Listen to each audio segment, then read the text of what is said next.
I guess in my 52-year railroad career, I have walked to the moon and back on railroad platforms just like this in the United States, Canada, and Mexico. And I've come to know there are a lot of untold stories and even a few secrets out there involving the railroad industry. Please join us and subscribe so we can continue to bring you those untold stories and even a few secrets from America's railroad past. All aboard! Highball it, Eagle! Have you heard the travel news about the Eagle Way? To your destination happening every day. The Texas Eagle is clicking on the rail. From the Windy City to the Alamo, meet you at the station, come on, let's go. People get ready and catch the wave. Catch the wave, the Texas Eagle Way. Through the heart of the nation of travel. Ladies and gentlemen, welcome to my podcast. I've seen some trains before. Crip Hubbard here, and so grateful that you're with us today. But especially in line with gratitude, I have a dear friend, Ben Campbell, with me this morning. I want to give a tiny bit of background on Ben and myself. Ben and I are state appointees to the Texas State Railroad Authority. And many of you may know that's the official railroad of the state of Texas, isn't it, Ben? And it's owned by the state and operated by the authority, governed by the authority. And Ben, I just want to take an early on opportunity to thank you for the dedicated hours I have seen you put in behind the scenes to make certain that the Texas State Railroad is not only historically and architecturally and operationally pure, but also to help and grow the freight business, which indeed has an opportunity to put this railroad on a profitable basis. You know, I've in my years of service on the Texas State Railroad, I have always said that the Texas State Railroad is Amtrak in microcosm politically. And I think because of your efforts and many others, but I've watched you work so hard to take the political process out of it and put the business sense process in it. And I just wanted to thank you for that and to go on the record that say years from now, after we're long gone, Ben, if there's a Texas State Railroad still operating, and I predict that there will be, ladies and gentlemen, you are looking at the man, Ben David Campbell, that has made that possible, and I thank you for that, Ben. Well, thank you, Griff. It's obviously an honor to serve on that board, and you have served on the board for many years, and I thank you for your time and expertise. When I think of the consummate railroad man, I think of you. The knowledge of both the railroad itself, the history, the equipment, etc. You're sort of the go-to guy, even for rail ties and ballast. So I thank you. And I do trust that the Texas State Railroad will be around a long time. It's been a journey. The people before us had, I think probably you were there in the beginning, but it was a tough battle to maintain the railroad, and I think it's on good footing now. And I know that a lot of people enjoy that. We have about 100,000 people who ride that train every year, and we're grateful for the support of you and all the people who ride the train. And I'm honored to be here this morning. Thank you for the invitation. Well, this is a remarkable story, Ben. Right before the podcast began, ladies and gentlemen, Mr. Campbell and I were speaking of the fact this story really covers interest levels of so many overlapping territories. If you're a dog lover, this is a story for you. If you're a Texas and Pacific Railway fan, this is a story for you. If you're a City of Longview history fan, this is a story for you. It covers a lot of bases here, and your full name is Ben David. Ben David Campbell. And tell us how you about that name because it involves part of this story. Well, my great grandfather, his first name was Ben Herndon Campbell, and then his son was Ben Burke. My dad was Ben Blakely, and then my name is Ben David. So I'm the fourth in a row named Ben, and I think the only one that really went by the first name. They seem to go by their second names for some reason. My great grandfather, just as a little bit of history, died early in his life with a family and three children, but his brother ended up, his brother was Thomas Mitchell Campbell, lived in Longview, was the county clerk in Longview while he read and studied the law. He passed the bar exam and became an attorney. And early in the railroading history, he was appointed as the receiver. Thomas Mitchell Campbell, my great grandfather's uncle, was appointed as the receiver of the I&GN Railroad and moved to Palestine and took over controls of operating the I&GN Railroad, which had been a real financial wreck. And he turned it around.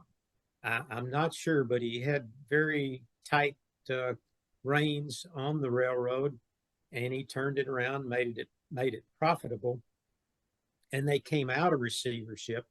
At that time, Jay Gould owned the International and Great Northern Railroad. And Mr. Gould asked Thomas Mitchell if he wouldn't stay on as the general manager of the railroad since he had pulled it into profitability. And he did. He stayed for a couple of years. After that, he resigned. He and Mr. Gould didn't see eye to eye. Mr. Gould was awfully tight-fisted with his money, and it affected the operations and the safety of the railroad. And so he resigned, became an attorney. And at the suggestion of former Governor Hogg from Rusk, they had grown up together. And Governor Hogg asked him to run for governor. He had never run for any office. And he did, and he was elected the governor of the state of Texas and served 2 terms from 1907 to 1911. And during that period of time, the Texas State Railroad was expanded with his help from where it was at Maydale to Palestine in hopes that it would tie in with the I&GN and become a profitable freight passenger line. So that just a sidebar. My grandfather, I got off track there, passed away in 1905 with your great-grandfather. My great-grandmother and 3 little boys, and my grandfather was the oldest of the 3 children, and he quit school. He was in the 5th grade and started working downtown. He became a shoe shiner at the local. This is my grandfather, Ben Burke. Yes. Forgive me for interrupting, but I just want to point out to our viewers, isn't it funny that what your great-grandfather started as great hopes for the Texas State Railroad and its connection to the International and Great Northern, you today in the 21st century are so hands-on involved in building the freight business, which is doing quite well on the railroad. That's just a remarkable tale of coming full circle. Now, his son, your grandfather, Ben Burke Campbell, would that be correct? Yes. Ben Burke Campbell. Okay, before we get to that, I just want to do another brief aside. Ladies and gentlemen, sometimes it's been said, that I was the only railroad man of any background on the Texas State Railroad Authority. And I'll assure you that is not true. You're looking at the other one right here, Ben Campbell. And Ben, I want you to tell us, before we move into your granddad and the heart of this story, this heartwarming story, I want you to tell us about your dad and his remarkable career in passenger service. Yes. Well, I was 6 months old. I was born in Abilene, Texas, and I was 6 months old when my family moved. My mother and dad and I moved back to Longview. My dad had gotten a job at the Longview Depot there on Pacific Avenue as a ticket agent, passenger ticket agent. At Longview Junction.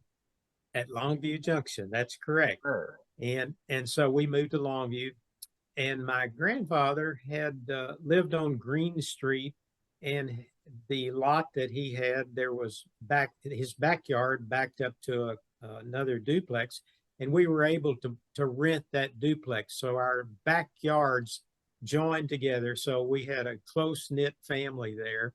But my dad worked there at the depot until 1945 as a ticket agent there at Longview Junction. And he had an opportunity to move to Palestine with the Missouri Pacific into their into their passenger rate division. He was an assistant to a gentleman by the name of Ray Nelson here in Palestine. And Ray was the Missouri Pacific rate clerk for the MOPAC. And so he worked there until in that position until I believe around 1952 or 52. And he was named the passenger rate clerk for the Gulf Coast Lines, which was a subsidiary of Missouri Pacific. And so his office moved to Houston at that time. We didn't move to Houston for a while because he was engaged in changing passenger rates. Along that time, that period of time, antitrust apparently didn't apply to the railroads because every railroad in the United States sent their passenger rate clerks to St. Louis, and they met there. And my dad was said, well, this will take about 2 weeks and you'll get all the rates worked out and everybody will go home. And it was 2 years before that occurred. And so he would travel back and forth on the train on the weekends to and from St. Louis while he was serving as the passenger rate clerk for the Gulf Coast Lines. And it was a great time. Tell us that wonderful story you and I were visiting about last week. You know, by accident, the schedule for the Missouri Pacific, Texas and Pacific, Texas Eagle worked out just fine because your dad could leave St. Louis on Friday afternoon and be in Palestine early on Saturday morning. And then he didn't have to leave until Sunday afternoon and be back in St. Louis early in the morning in time to go to work. Yeah, it was perfect timing for the schedule, the trains at that particular time. And that's a heck of a commute. Yes, it is. It is. And I was very fortunate. I was 11 and 12 along in that period of time. And I'm a great baseball fan. So in the summer, I would get to go back with my dad to St. Louis 1 or 2 times in the summer and spend the week. And the St. Louis Cardinals and the St. Louis Browns were playing baseball at the same time, and they played in the same stadium, Sportsman Park. And I get to see all the American League and National League baseball teams. So that was a real great fun thing for me to do in the summers, a couple of the years that he was there. I'm going to venture a guess that you spent more than 1 hour of your lifetime inside of the wonderful Missouri Pacific, Texas and Pacific planetarium dome coaches on the Texas Eagle. Yes, I have. I have. Wonderful Those were wonderful experience. cars. And obviously we got to ride on steam trains back in those days. It was a transitional period, and eventually the Correct. diesels came in. But I remember vividly um, living in Palestine when we first moved to Palestine. Uh, Pretty well, no one had a car. This is right after World War II, and steel and rubber and all that had been rationed, and it wasn't till later that the automobile industry really took hold. But I can recall we didn't live but about 2 blocks from the uh, railroad lines, and I can still remember laying in bed in the evenings when the local freight train would get stuck coming up the incline into Palestine, and they had to their only communication system was 4 short bursts of the whistle, and that meant that they sent a switcher down to help pull them up the hill. So quite an experience and quite a memory for me. Let me ask you a that brief historical. Let me ask a brief historical side to this story about Palestine itself.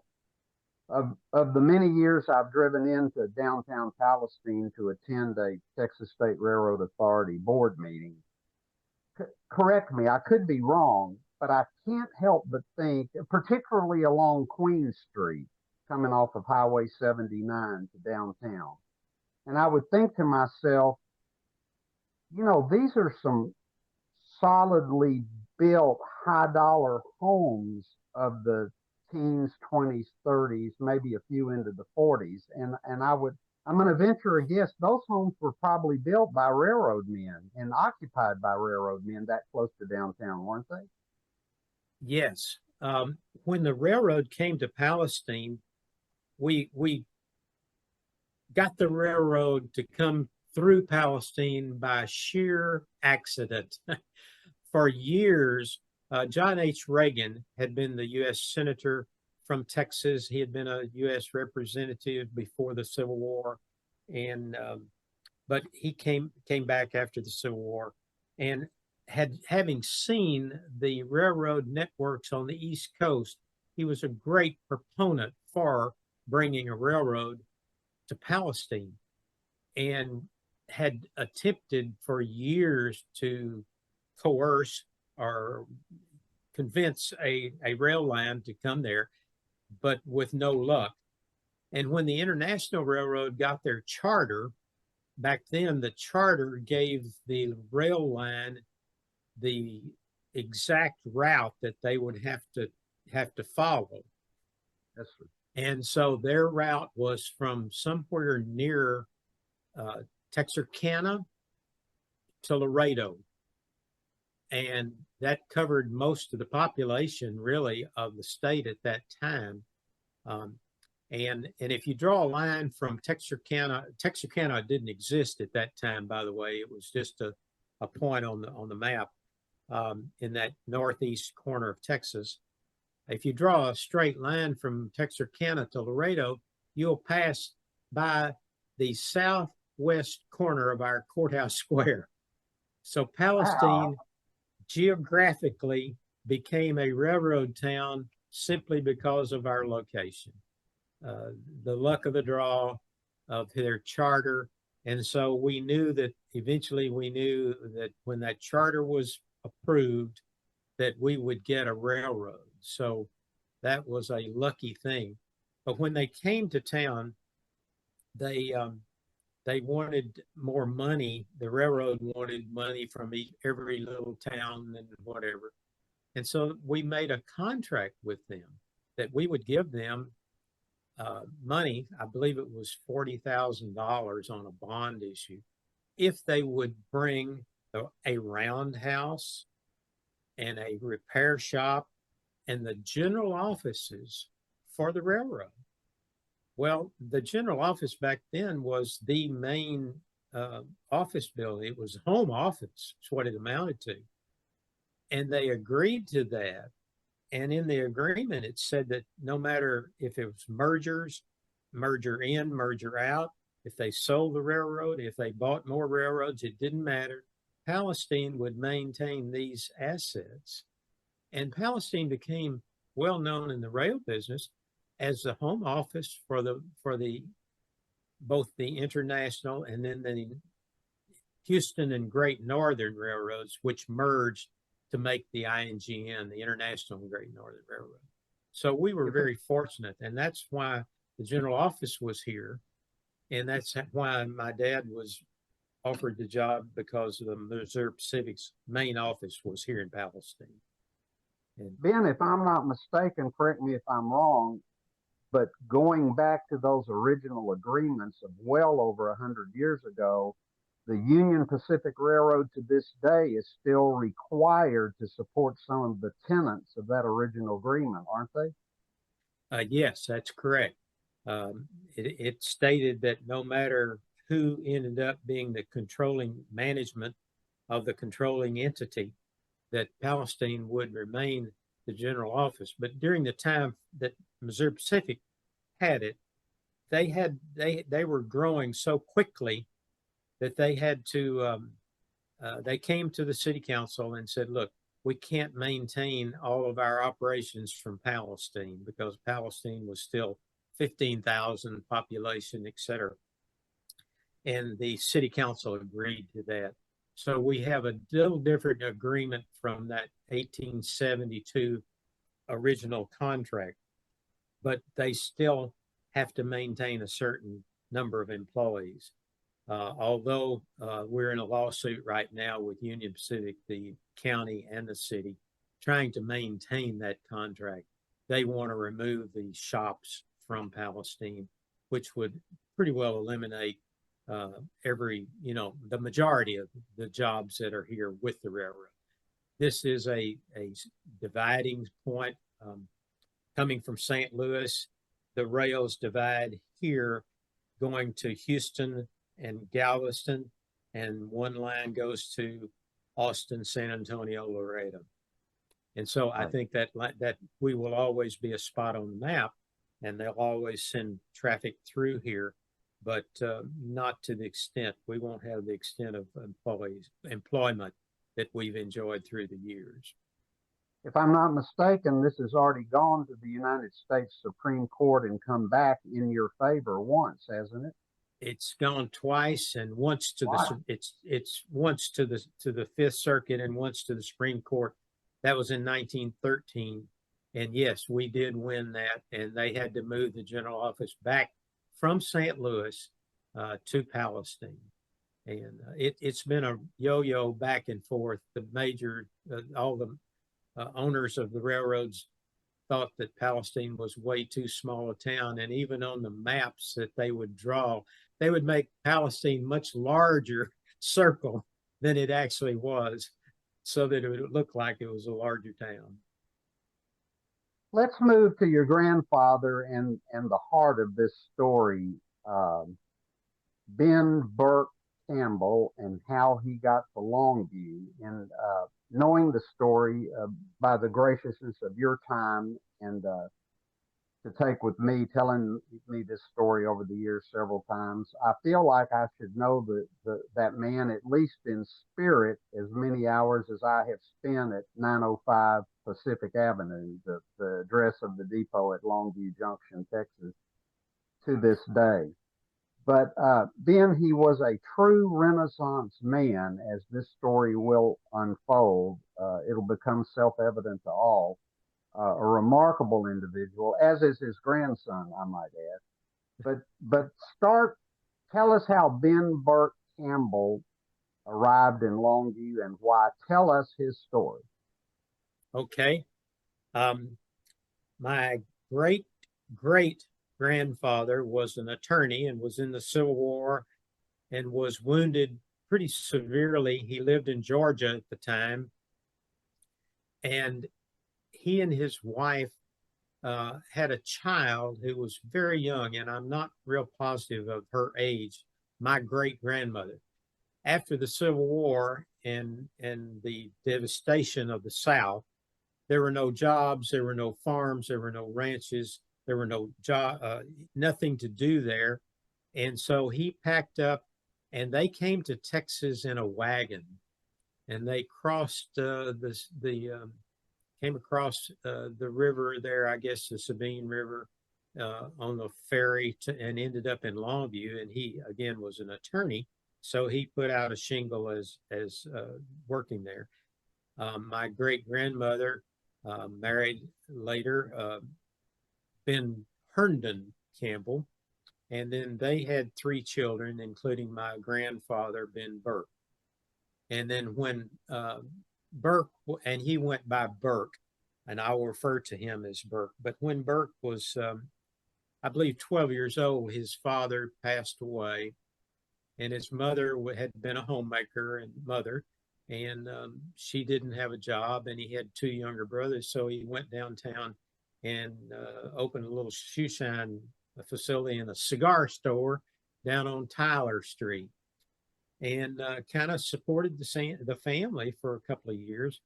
But he left the 5th grade, but he still was a voracious reader. He loved to read, and actually was almost interested in almost everything, and especially geography.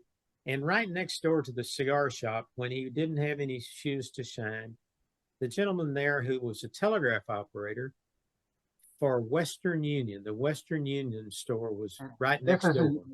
This is in downtown Longview on Tyler Street.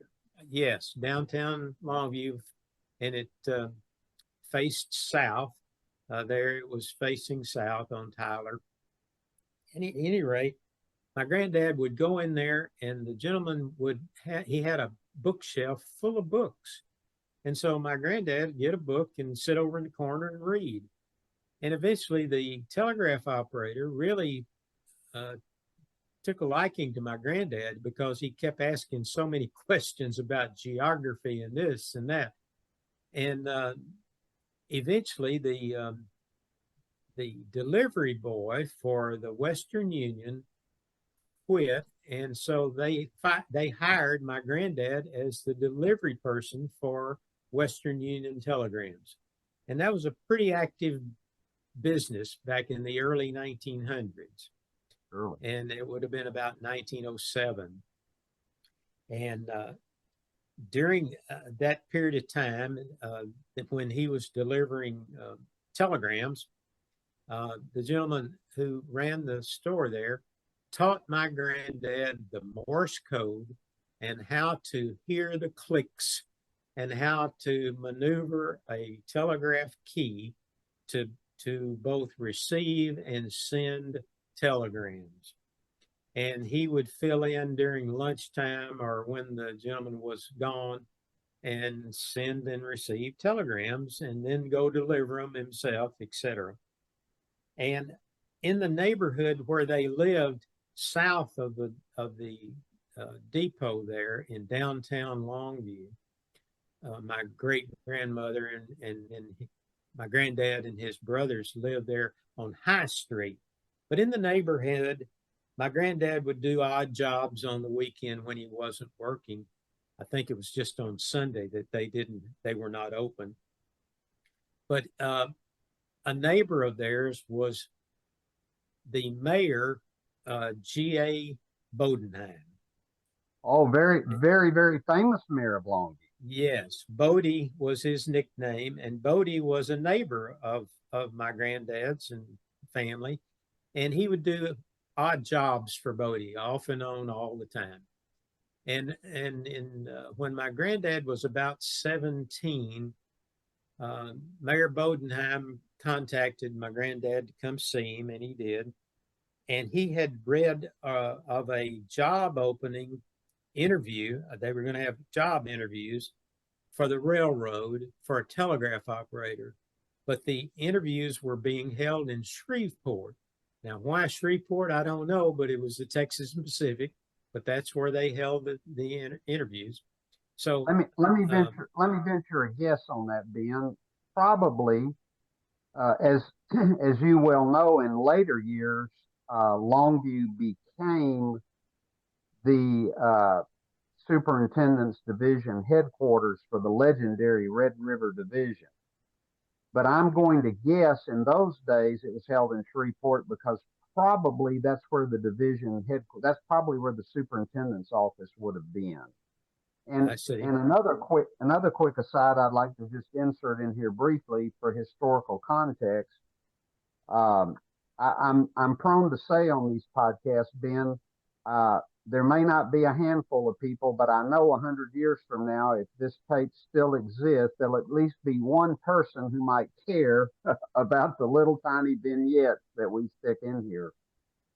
But Mayor Bodenheim had Bodenheim Park named after his family. And that was right in front, just north of the downtown depot at Longview on Fredonia Street. Now that's entirely separate from Longview Junction that you and I have been talking to. I hope it will exist forever. I hope it might still be there for the future who listens to this, but there's a Texas State historical marker at Fredonia and the railroad tracks that identifies where that depot was. But the point of this story, in the 1980s, the building, which is now the Children's Museum, the WOW Museum in downtown Longview, where we put our Texas State Railroad flat car in, Yes. another story for another time. But in the 80s, that was a department store. And in the center of it, in the center of that department store, one day, a big circular part of that concrete fell into a hole in that department store. I mean, just sucked everything into it. Wow. And there was great consternation as to what sinkhole, but those of us who had been railroad people knew immediately what it was. It was the fountain, the huge fountain that was in Bodenheim Park, that when that fountain was removed, somebody didn't do a very good job of filling in the hole, because it wasn't until the 80s that hole got filled in enough. So there's a brief historical vignette about Longview history that lasted into the 1980s. So anyway, Mayor Bodenheim showed Burke Campbell, this advertisement. Yes, this. And my granddad decided that he couldn't go because he didn't have the money to get a train ticket to go to Shreveport. And Mayor Bodenheim was a very generous man. He bought a train ticket from our grandfather. He bought him a new set of clothes. He bought him a new shirt and tie and shoes, and gave him a $10 bill and an address where Bodie's brother lived in Shreveport, and was expecting him to spend the night there and then come back after the interview. So the mayor was so generous on that front.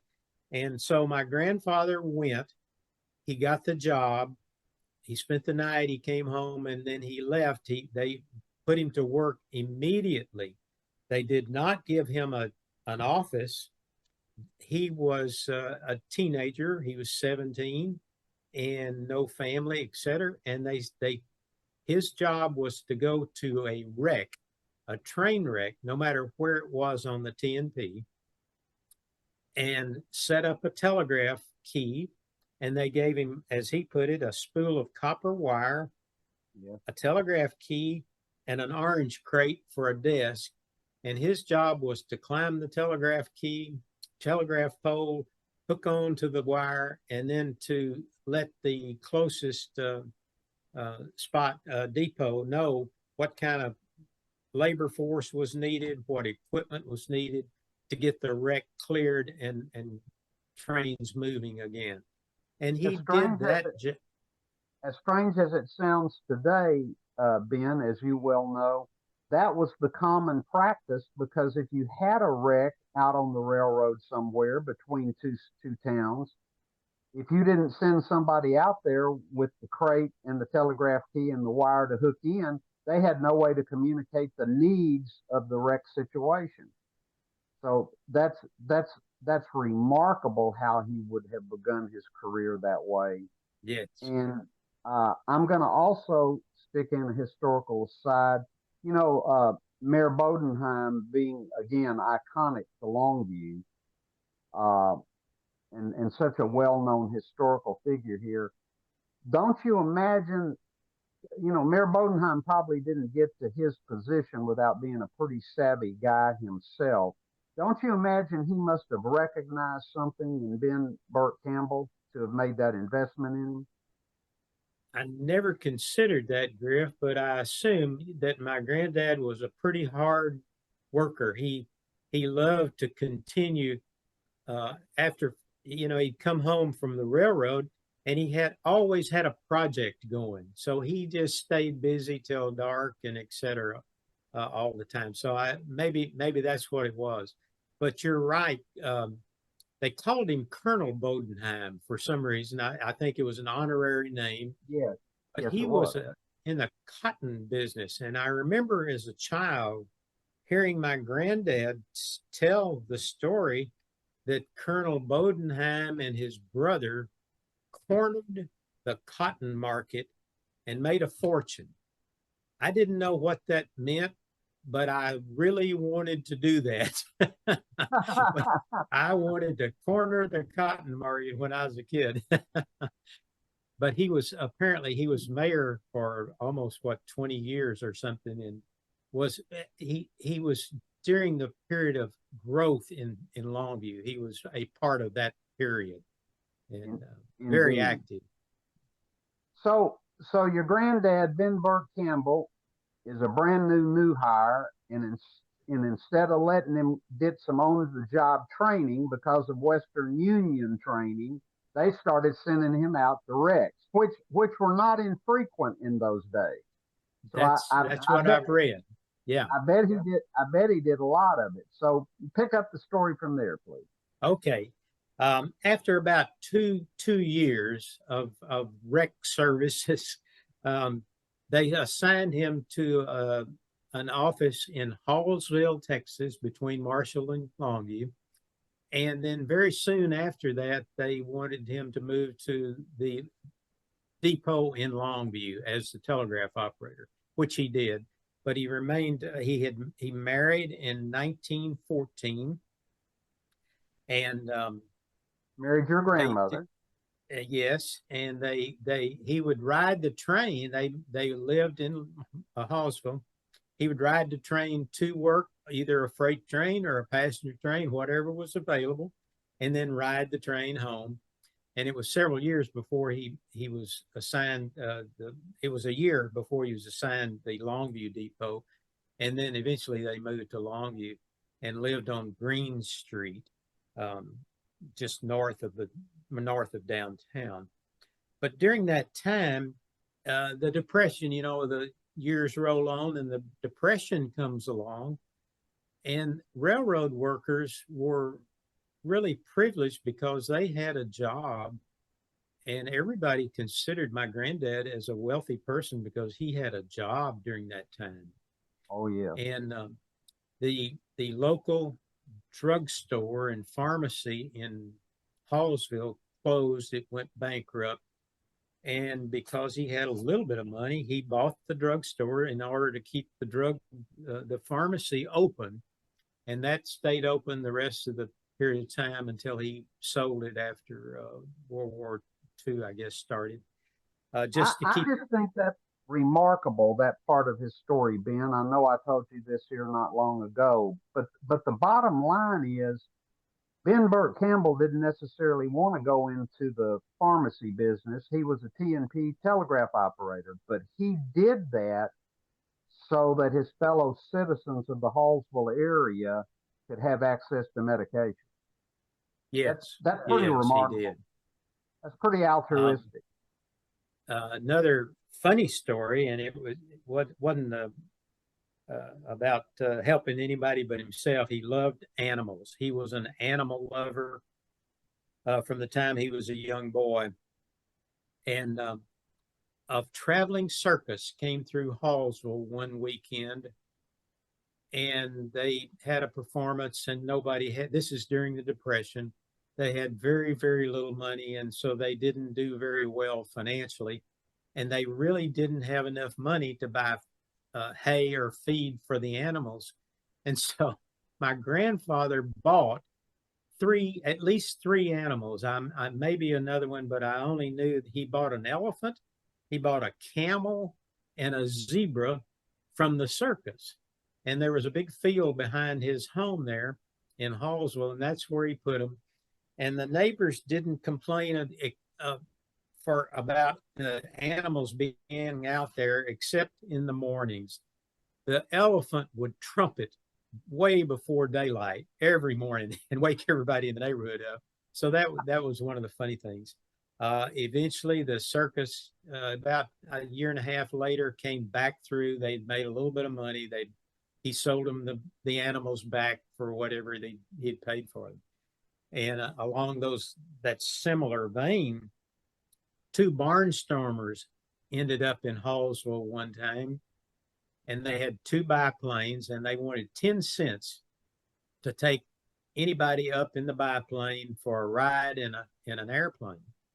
And they had very few takers. Again, it's in the Depression, and they couldn't buy fuel for one of the airplanes. And so my grandfather once again bought one of the biplanes for $50. Well, that was a huge amount of money during the Depression, but he paid $50 for this thing. And they showed him once how to crank it, how to rev it up, how to fly it. They took him for a quick flight, and then they left in the other biplane. And my dad said that he would get out after work sometimes and crank up the plane, rev it up, and run down the field and just get it barely off the ground, and then push the throttle in. And he would never try to fly the airplane. But again, later on, they came back and bought the plane back. But the fascinating thing to me was that one of the pilots of that plane that he purchased was Wiley Post.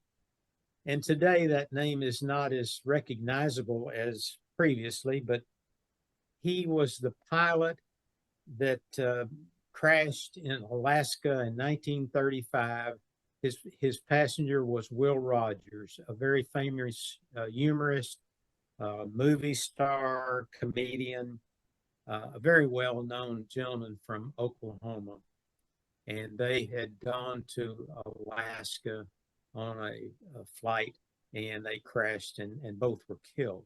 And but Wiley Post, if I'm not mistaken, Wiley Post had become Will Rogers' personal pilot after Will yes. Rogers was famous, that ferried him all over the country. Yes, that's true. And even before that, Wiley Post had made a friend of Frank Phillips in Bartlesville, Oklahoma. And Frank Phillips and his brother owned Phillips Petroleum. And Frank Phillips funded a lot of Wiley Post's experiments with high altitude balloons. And Wiley Post held the world record for altitude, balloon altitude, for a long time, a manned balloon. And he invented the pressure suit. And when in 1969, we got a man on the moon, one of the gentlemen, the astronauts, said that had it not been for Wiley Post's experimental work with pressure suits, they wouldn't be there that day on the moon. So it's a very fascinating story and connection with my granddad. So it's just remarkable, and also the wonderful circus animal story gives us a little insight and background into how Crip, the depot dog at Longview, came to be. But anyway, so your grandfather is at Hallsville as a T&P telegraph operator, gets a regular job at Longview, and they move into town on North Green, north of the depot. Yeah. Okay. Yes. And then he was moved to Longview in the old depot downtown. And okay. And I guess it was the old depot downtown on Fredonia. Yes, on Fredonia Street. Okay. And then I believe it was 1940 when the Pacific Avenue depot was completed, and he moved. There was always a depot on that site at the Longview Junction, but you're right. The current structure as has been built and now fully restored by the city of Longview, was built in 1939, Yes, yes. 1940. And then the downtown depot mysteriously burned to the ground. Oh, wow. I didn't know that part of the story. Um, and in 1940, he had his telegraph office was right there in that depot on Pacific Avenue. And there was a door leading out of the north side of the building there onto the tracks because Still during is. that period of time, yeah, the orders, telegraph orders came to him, and he had a little device that was a Y on a stick, and somehow they'd tie the order on there, and he would stand out by the track, and the I guess the fireman would grab that order so they would know what to do. The engineer or the fireman, depending on the direction of movement, and then later on a freight train or passenger train for that matter, he would have to have that's called a train order hook, and he would have to reload that train order hook with the conductor's orders at the caboose or on the rear of the passenger car. So wow. yes, sir, and that lasted well into my lifetime. I've had the privilege in my working career of handing train orders up to the passenger trains on the platform at Longview. Yes. All of which technology replaced all of that. But anyway, so that door out onto the platform from his office is still very much there today. And if he had that door open, it must have been spring or summer or fall. It probably wasn't in the cold winter time. I think it was in the summer, Griff, and I don't know the time of day, but he heard a dog whine. We'll get to the Crip story. He heard a dog whine, and he was afraid. A freight train had just come in from Texarkana and stopped there, and he was afraid that a dog had been hit by the train. So he went out and looked, and as you probably remember, there was quite a drop of maybe a foot down to the tracks. Concrete sidewalk was a little bit higher there going into the depot, and he thought maybe the dog was down in that little crevice there. So he looked around all there and never could see the dog and went back into his office. And then he heard the dog whining again, and he went outside and finally found the dog, opened up a boxcar. He could hear him whining, opened up the boxcar, and here's this poor dog had been wrapped in barbed wire, bound together with barbed wire. And I don't know, I don't understand this, but he was covered in oil. And so my granddad grabbed him and picked him up and put him down on the sidewalk and unwound him. And he was pretty bunged up and couldn't walk. His front right leg was bleeding and etc. And he couldn't walk. And he got him some water first and then tried to wipe him down with some newspapers. He said that's all he had to kind of clean him up. And so the dog couldn't go anywhere. So that afternoon, when he got off of work, he wrapped him up in the newspaper and just carried him almost a mile to his home up on Green Street and cleaned him up with kerosene. Kerosene was the cure-all for all aches and pains, cuts, bruises, whatever during that time.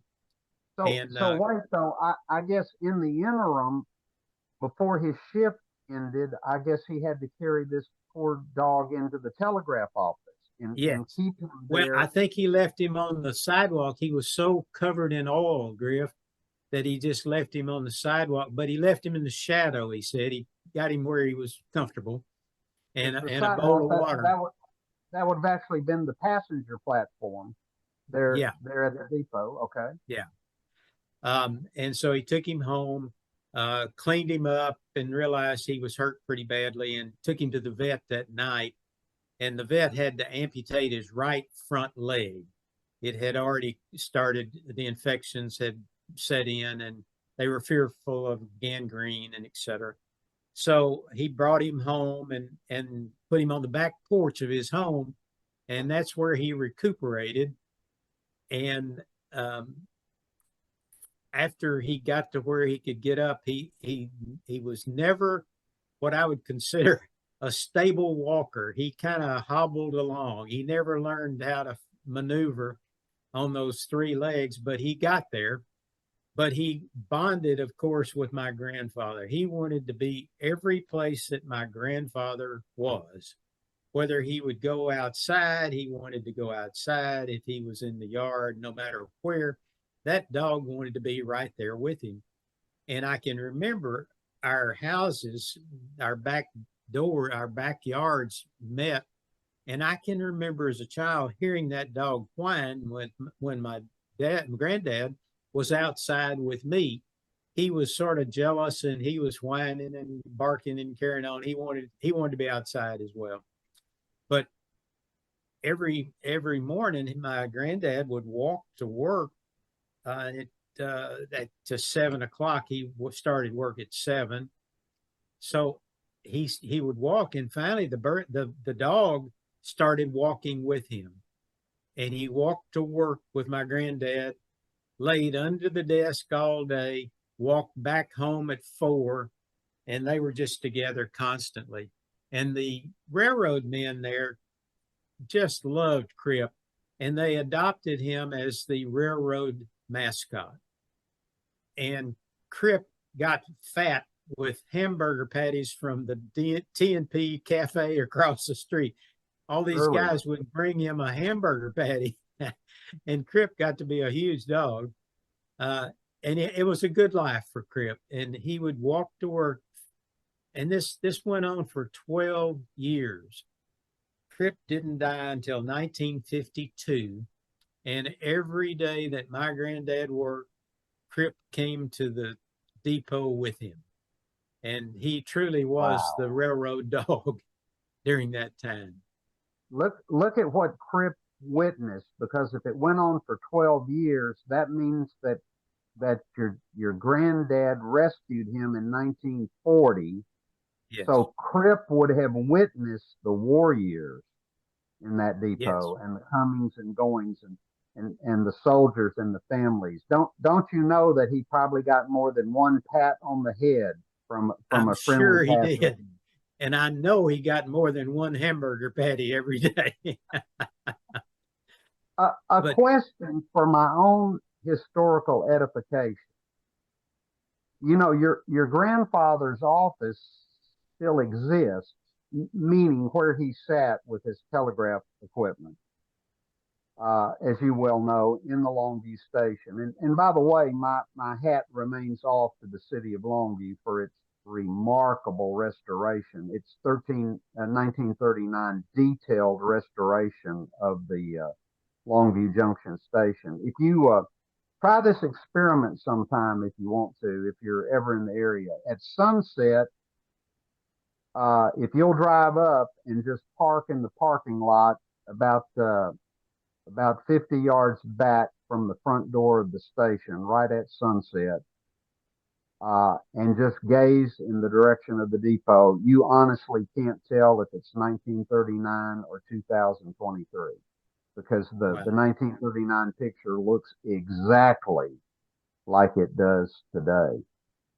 So here's the question that I've always wanted an answer to. Not knowing the full details of the Crip story, I had heard the Crip story, but by the time it got to my generation, you know, there were convolutions of the story, you know, and all I had were bits and pieces, some of which were not true. But in your granddad's office, there's one window sill that's significantly lower than the other window sills in that room. And the obvious reason is because that was the exterior telegraph window, you know, where telegraphs were received or delivered to the general public. So my question is that I've never been sure of, as a T&P telegrapher in that room, did your grandfather also have to perform Western Union duties, or was there another telegrapher in there with him that did the commercial side of the business and he just did the railroad side? I don't know for sure, but I believe that he handled both because they just had one telegraph operator on duty at a time. Well, So that I would have to assume that he did take care of Western Union as well. answers that question. Look at the number of unfortunate, tragic war deaths telegrams your grandfather would have handled across that window ledge from 1941 to Yes, 1945. yes, yes. There were two desks, telegraph desks in that office. They both faced east. When his chair would pull up to it, he was facing east. There were, and his was close, his desk was closer to that window that you're speaking of. And there was Yes, a desk. if his desk faced east, that meant that telegraph window was to his right. Yes, that's correct. There was a desk, another desk to the left, but it was also facing the window, but it was an L shape there. And the telegraph operator who would relieve him at 4, Mr. Smith, and I can't call his Lee Smith. Lee Smith was the one that would come on at 4, and he used the other desk. I remember that vaguely. As a child, I'd go down there occasionally, but and then behind that desk would be the door going out onto the platform. But what's your personal favorite recollection of Crip? Oh my goodness. My granddad had a younger dog, and they didn't get along sometimes, but I remember playing as a child with both of those dogs at the same time. And Crip never was one to be a playful animal. He just liked to lay around, I think. But I remember playing with both of them at one time with Crip. But I remember Crip very, very vividly walking down. There was a little alleyway, and I can still see Crip coming down the back steps of their house and them walking down, my granddad and the dog walking down the alleyway for them to head off to work in the morning. Did he have his own bed in the depot? He didn't have specifically a bed. He had a water bowl down there, but it was just under one of those desks there was his spot. On that tongue and groove flooring, which is still there to this day. Still there, yes, that's correct. But when Crip died in '52, he died at the house, at my granddad's house, and my granddad was just going to bury him in his backyard. And the men said, "No, you got to bring him back down to the depot." Said he belongs at the depot. And so they brought him back to the little green space that's closer to Moberly, I guess. Correct. And that's where he was buried. And I believe it was October the 15th of 1952 that they had this little service. He died on the day before, the 14th. And I think there was about 30 or so people, because there was a picture in the newspaper of that service. And Crip was in his little box and fixing to be interred. And there apparently was a stone put there later that later disappeared that was a provocation for eventually the event that you managed to pull together at the depot. I believe it was 2016 that we was. And rededicated. The stone had disappeared over the years, never to be resurfaced, although I'll bet you it's out there somewhere. If anybody knows of its whereabouts, contact Ben or myself. But our best guess was, in all of my working career, I had heard this was the case, in the extreme northeast corner of that green belt, which is now Depot Park. That's an official city park there out in front of the station at Longview, Depot Park. In the extreme northeast corner of that park were two parallel cross ties in that corner, running parallel to each other, east and west. And there was no reason for those cross ties to be there. I mean, they were just, the track is a good 15 yards away. So, I mean, it had to have marked something. So that was our best guess. And when the drainage system to the depot had to be redone, which goes through that park in the city's restoration between 2012 and 2014, I want you to know when they dug through that cross tie area, I was there every day paying very close attention, and nothing ever surfaced. So that would just be our best guess. But that's where Crip's monument is today, because it's our best guess of where the original burial place. Yeah. I believe that original article in the paper in the Longview News Journal in 1952 indicated that those cross ties were laid there parallel at where he was buried. Oh, that's wonderful. If I had read that, I missed that. Thank you. I didn't know there was any. I believe that's correct. Yeah. Now, where did Crip sleep at your granddad's house? I'm sorry, I didn't hear you. Where did Crip sleep at night at your grandfather's house? Okay. They had a screened in back porch that they enclosed, and it had big windows and all. And in the summertime, they could open the windows, but in the winter, they could close. And that's where Crip lived at the house. My granddad had a desk back there and tables and a big, huge bookshelf. And he would sit back there at night and read. And Crip was just happy as a lark with him being there. Wow, that is just so heartwarming. And you know what? I bet Crip knew the schedule. I bet Crip knew what days they were going to work and what were the 2 rest days on the job. I would guess so too, Griff. Animals are so intuitive and they are so smart. I would guess that that's true as well.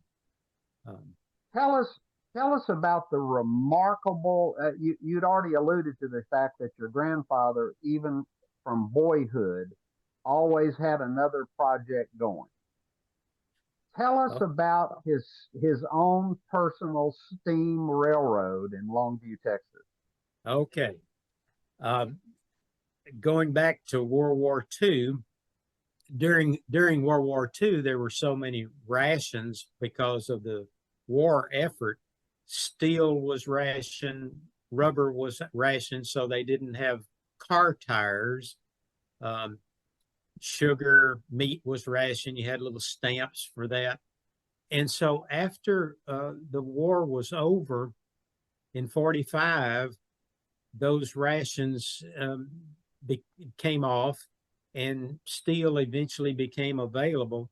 And in late 1946, I believe, he contracted with the Texas and Pacific shops, repair shops in Fort Worth, to build a miniature train, a miniature steam locomotive. An operable one. An operable steam train. And it was probably about 4 feet tall. And it was supposed to be it had a preheater on the front, like a 610. It was vaguely patterned after a 610, TNP 610 locomotive. And they completed that, and he had some property out on Highway 80. It was called Marshall, I believe it was called Marshall Road or Marshall Avenue. It still Marshall is. Avenue. And I believe that is today's corner. Where we're talking about is today's corner of Marshall Avenue and Eastman Road. I believe that's correct. It would have been west of that intersection, northwest. Yes, there's a large Mexican restaurant on that site today. Billy Johnston's Drive-In was on that site for many years. Okay. Well, I don't know how many acres he had. but he had about a mile of narrow gauge track, and he had built a little tunnel. He'd built a trestle, and he'd built an underpass so that it was an overpass because he wouldn't let the people cross the tracks of the railroad for safety's sake. So they had to go up and over to get into the center part of the park. And he had a miniature golf course and a merry-go-round, and he had some monkeys in a large cage out there in the middle of that amusement park. But the track was built. He built the track, and there was a gentleman who worked for the TNP who worked for him after hours, and they built that track themselves. Alex was his name, and I don't know Alex's last name, but he was a fine gentleman, and he helped my granddad build that track completely by themselves, and the whole park was handmade, hand-built. Was the locomotive lettered Texas and Pacific Railway? Yes, it was called the Little Texas and Pacific Sunshine Special. Okay, and were the cars Sunshine Special cars? No, I don't remember any markings on the cars. They were just open air seats. There were 2 cars, and I believe he could carry 38 people on that train. And the locomotive was built at Lancaster Yard in Fort Worth. Did you tell me the gentleman who built it was a Mr. Fisher? Am I misremembering that? That's correct. Mr. Fisher built it and came down and helped my granddad learn how to operate the train and etc., and stayed with him for a week or so in the very beginning. And there's a number of postcards, of which the majority I gave to the Longview, the Gregg County Historical Museum there in the old bank building downtown Longview. They have all the postcards, a lot of the postcards for that amusement park. But he ran that, and he would have to take what I called a grass burner. It was a gasoline powered burner that you would take out on the road and mow down the dead leaves, dead grass with it. And he would have to fire that boiler up every day, and it would take about an hour to heat that boiler up to where he could maintain the steam engine, maintain the steam in the engine.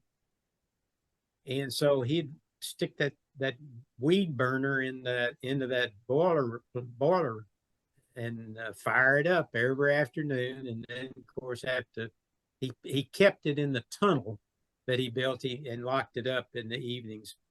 But that was an everyday event, was to fire that boiler up.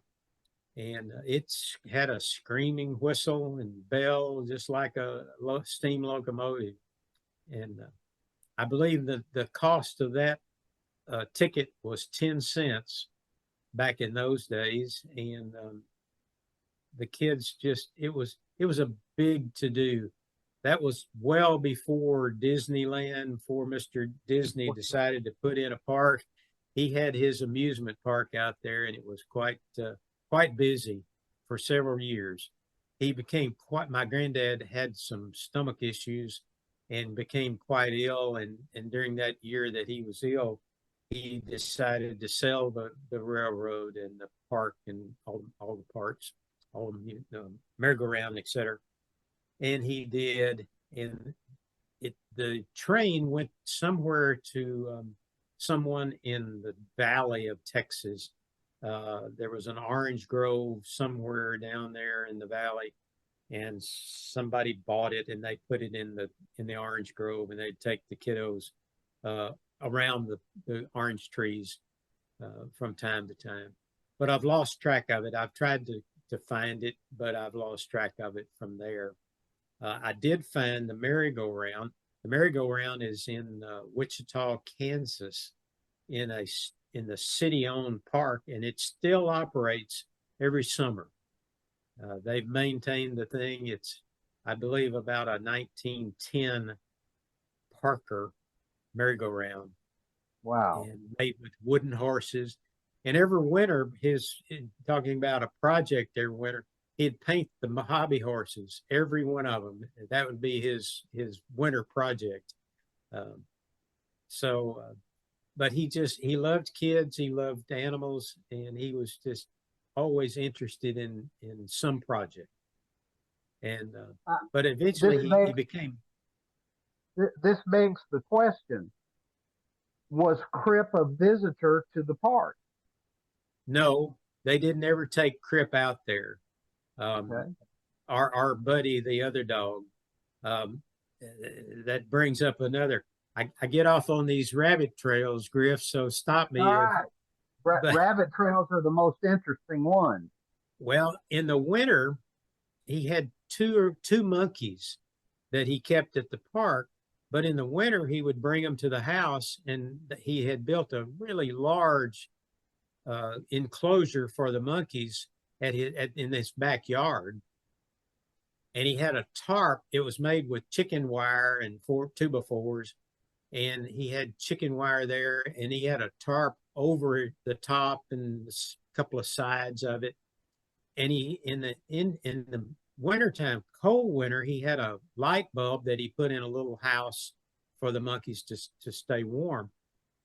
And one night, they were inquisitive characters, the little monkeys were, and they chewed through the wires, and they arced and caught the tarp on fire, burned down the 2x4s, and the monkeys got loose and they ran away. He called the fire department, and he thought the monkeys were dead, and one of them he had on the side of there, and they both came to and took off. And this is one of them, downtown Longview. Well, downtown Longview, pretty close to downtown. One of them got downtown, and one of them stayed close. There was a garage apartment close to his backyard there. And that was still in a period of time when they delivered newspapers and milk to your home. There was a milkman who would bring cold milk to your home and leave it on the porch. And one of the monkeys would steal the newspaper. He kept stealing newspapers, and he built a little house in the dead tree. So there was a dead giveaway where he was. And he would also drink the milk and break the eggs that the milkman would leave. So they knew he was in the neighborhood. And then when they found the house, well, they eventually captured him. But the one downtown, they never could catch him. He was very wild. And one day the Chamber of Commerce was having a dinner, I believe at the Hilton Hotel next door, close to the post office. Correct. And they were on the second floor, and everybody started. Heritage Plaza today is where that Hilton Hotel was. Downtown Longview. Well, the monkey passed by on the second floor, jumped from window to window, and it upset their banquet or their dinner meeting or something terrible. And everybody had rushed to the window to see the monkey. And he finally got on top of the post office, and they never could catch him. The fire department came with ladders, and they tried to catch him. The monkey got away and disappeared for a while, ended up downtown on the top of the bank building, the First National Bank building. And they were fearful that he would have rabies or something. And they ended up euthanizing the monkey. They shot the monkey for fear of disease or rabies or something. But one of them survived. The burn down of the little cage that he had there. And how long did he live? The surviving monkey. The what? The surviving monkey. How long? How long? They have a pretty long lifespan, and he lived another several years. I don't know how old he was when he died, but he did die while my granddad had him. So your granddad built a new home for him. Yes. Okay. My granddad got through his illness and continued to work as telegraph operator. He worked there, as I always say, from the time he was 17 years old until he was 67. He died at his desk in 1960, and all those years. I did not know that. Your Yes. granddad died on duty Yes. at Yes, his he did. telegrapher's desk in that depot. Yes, he had a heart attack and passed away there. And he loved the railroad. I mean, the railroad was, part of his life for many years.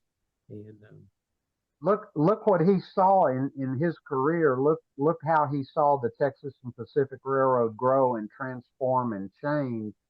In by the time of his death, he was already able to see the Missouri Pacific's influence creeping in to the Texas and Pacific Railway's management.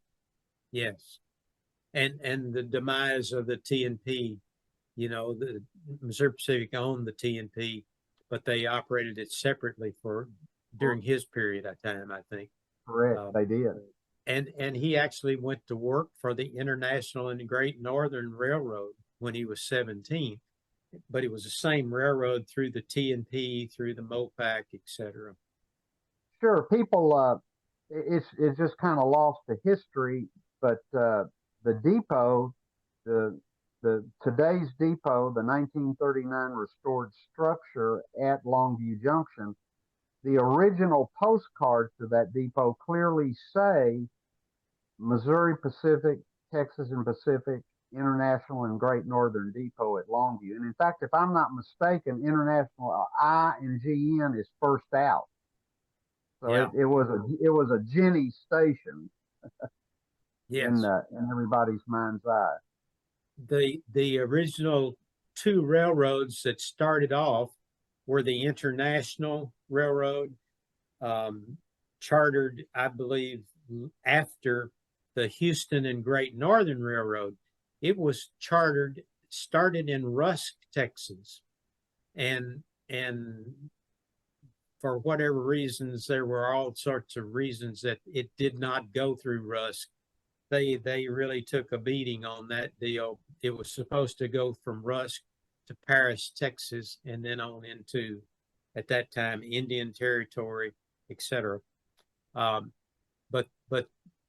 they had problems. The president of the Houston and Great Northern Railroad was killed in a rail accident, and new ownership changed everything, changed the direction, and instead of going from Crockett to Rusk, it came from Crockett to Palestine because the International, and it was the same ownership, and they merged a year later. They got to Palestine in 1872, and the two railroads merged in 73 into the International and Great Northern Railroad. Wow. Yeah. I have to tell you a brief story just so we'll get it on the permanent record, Ben. Time has passed, so I wish I will think of this wonderful lady's name at 3 o'clock in the morning, like we're prone to do at our advancing years. But there was a wonderful woman who lived to be, she could have possibly have lived to be 100, I'm not sure. But she was a beautician, and she ran the beauty parlor in the basement of the Hilton Hotel in downtown Longview, today's Heritage Plaza. And after the hotel closed, she moved it to her home, which was right adjacent to the depot at Longview Junction. So the Hilton Beauty Salon had a history both in the Hilton Hotel and then in its last years at her home near the depot. But that wonderful woman, whose unfortunate name I can't recall at this second, I can sure see her face. But one day she came up to the ticket window at Longview. A train was probably late.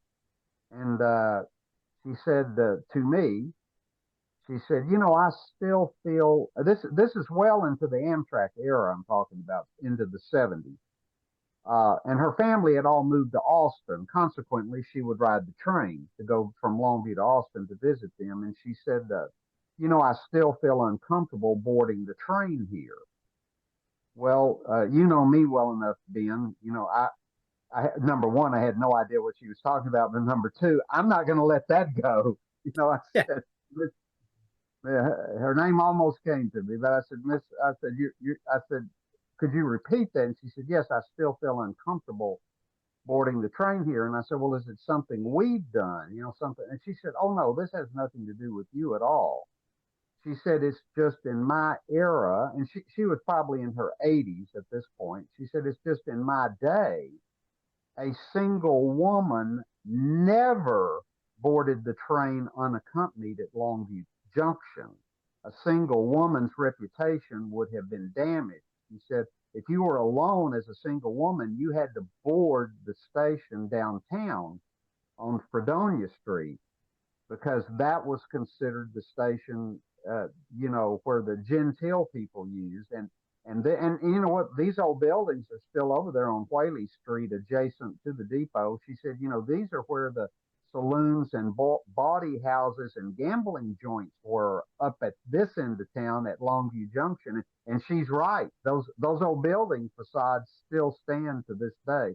But I just found it remarkable that even into the 20th century, you actually had a lady who did not feel comfortable. So make no mistake, from that day forward, every time she rode the train, and she did a lot, she got a personal arm assist by myself or whoever was on duty at the ticket office out to that train. We Oh, never let that woman feel alone, unattended, boarding at Longview Junction. that's a great story.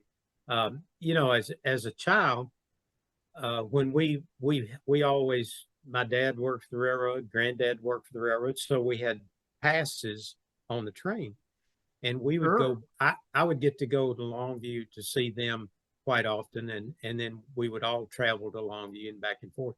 But we always had to wear Sunday clothes. That was you dressed up to go somewhere. And I miss that now. I mean, it's terrible sometimes what you see even on an airplane or wherever. Sure, it's just a different time and era It than is. who would ever have thought, Ben, that you and I would have become quote unquote them. But it's now our turn to be them. Like, Yes. what's wrong with these people? Yes, exactly. Exactly. Ben, tell us briefly about the wonderful. You were kind enough to give me an autograph copy, which I cherish. Tell us about the book you wrote and the title of it. And I call it Two Railroads, Two Towns. There were two railroads that came together in Palestine, Texas in the same year, one in July and one in December of 1872. I believe they got to Longview in January of 1873, and that's when the International and Great Northern had already merged, and it came in there. And the name of your book is Two Railroads, Two Towns. Two Towns, yes. And I have read it, and it's certainly a factual doctrine of what happened and a little bit of how and why it happened too. Ben, I want to close our time together here by talking about an incident that I just find remarkable that you so graciously shared with me here in recent history. And you'll know what I'm talking about. I'll introduce it this way. Uh, Folks, the 1939 restoration of the station at Longview puts it back in time at a place where it's historically accurate. And today, when you walk in there and you notice there's a ticket office in the center of that station, and then there's a big waiting room on the east side and a big waiting room on the west side, with the ticket office having common windows to both waiting rooms. And today's generation probably doesn't give it much thought. Well, they can serve both rooms, and there's an east and west waiting room, and the ticket office has common windows to both. But what that was is a time and date that harkens to the abominable practice of segregation. And what those really were white patrons only and colored patrons only waiting rooms. and like I said, that all of the railroad stations were built that way. By a quirk of historical fact, Longview is the only one that has survived, at least on this end of the railroad, 100% intact of its original building. That being said, Ben, I want you to tell the story of what your Renaissance man grandfather did, I believe in the late 40s, but you correct me if I'm wrong, did to put his mark in the face against segregation, which is just such a remarkable story. I'm sure it took great. I didn't know your grandfather, but I sure wish I did. Tell the story because I know it took courage for him to do that at that time and place in history. Okay. Yeah, that was what was referred to as the Jim Crow age, and it was an unfortunate time that even today we still need work on desegregation. There were water fountains that blacks could not use. There were seating rooms that they couldn't go into, theaters, etc. And it was true even for his amusement park, and it did not have a segregated section, but the black people just simply did not try to come to various places. So in 1948, on a couple of days before the 19th of June, Juneteenth, my granddad took out a full-page ad in the paper and invited all of their black friends to come and ride the train at the Longview Amusement Park, ride the merry-go-round, play miniature golf, see the animals, etc. And it was free. And I recall I was out at the park, that it was in the summer, of course, and I was there. And I remember how many people showed up, and they came in so many different methods of transportation. They walked. There was a couple there on a donkey. There were a couple there on horseback. And then there was one pastor from Hallsville that I think he had 13 people in his car, young people, to come and ride the train with him. And the park was full. And they served, they had a little snow cone machine, and they served snow cones. It was just a marvelous day. And I recall the gratitude that he received from the older gentleman, that I just don't think I'll ever forget the gratitude that they showed him. He caught a lot of flack from it later, I'm from sure. the white clients. They didn't it was a bad time in our history. The segregation was still a very touchy subject, and his business suffered from that for a good while, but he never backed off of that.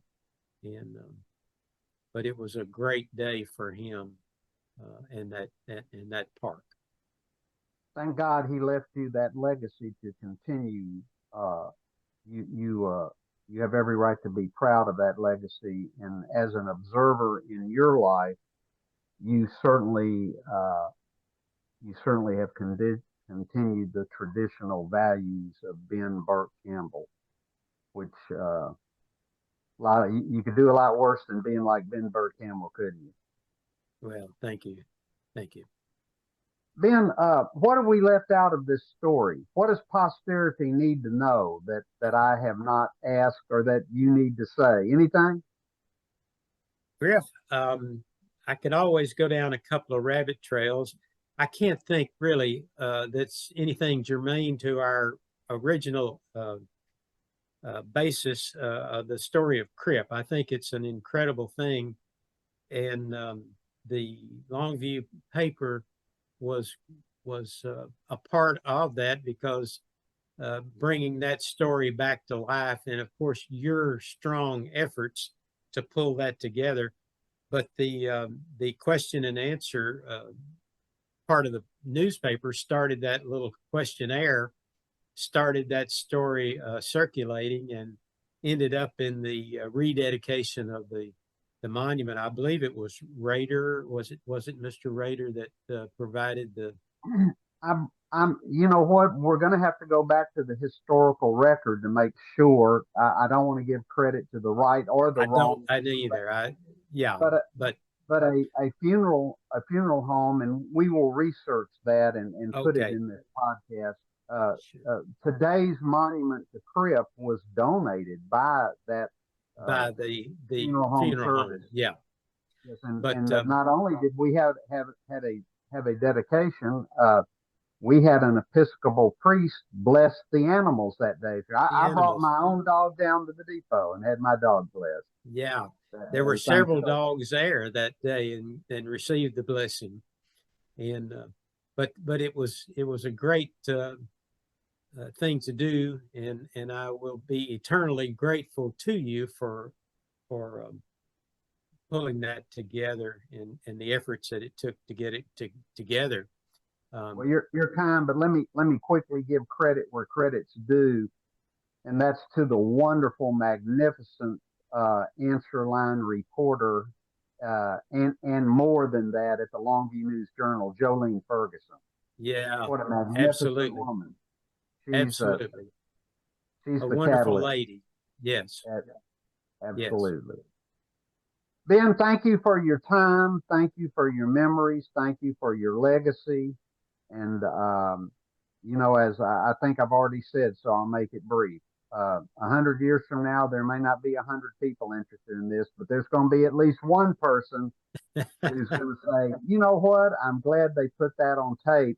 Now I know why that gravestone is at the depot at Longview. I know who Crip was.